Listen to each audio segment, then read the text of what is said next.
Mohamed Niabali, bonjour. Bonjour. Merci d'avoir accepté notre invitation. Alors, comment se sont passés ces Jeux olympiques et paralympiques dans votre commune? Est-ce qu'il reste une trace de ce fameux héritage des Jeux, notamment en termes de structures sportives ou de logement? Alors, vous le savez, j'ai eu l'occasion d'en parler plusieurs fois ici au Congrès des maires.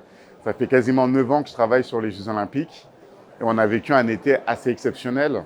Voilà, non seulement sur la partie organisationnelle, mais surtout avant tout sur la partie émotionnelle. On avait un peu cette peur que les Jeux ne prennent pas auprès de nos populations. Et ça a pris d'une manière beaucoup plus importante que ce qu'on imaginait.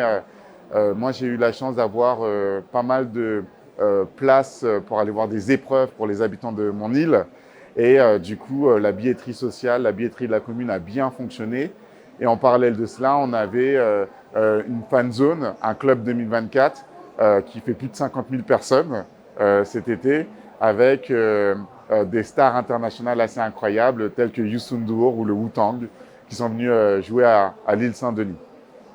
Ensuite, on a eu aussi la chance d'avoir les équipes de France qui sont venues s'entraîner sur mon île.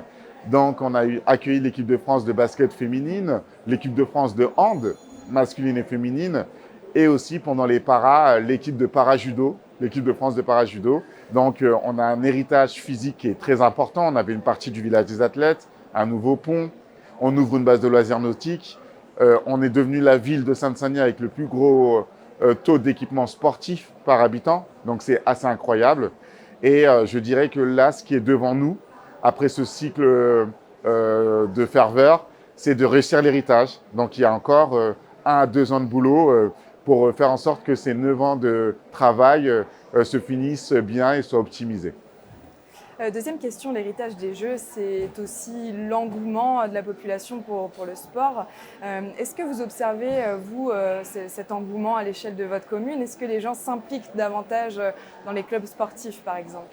Oui, et ça a commencé même avant les Jeux avec toutes les actions et les dynamiques autour du sport qu'on a développées sur notre département et sur notre territoire. Je dirais qu'il y a plusieurs champs qui ont été bien développés. Il y a le champ du sport à l'école, voilà, où il y a eu beaucoup plus d'action et de sensibilisation.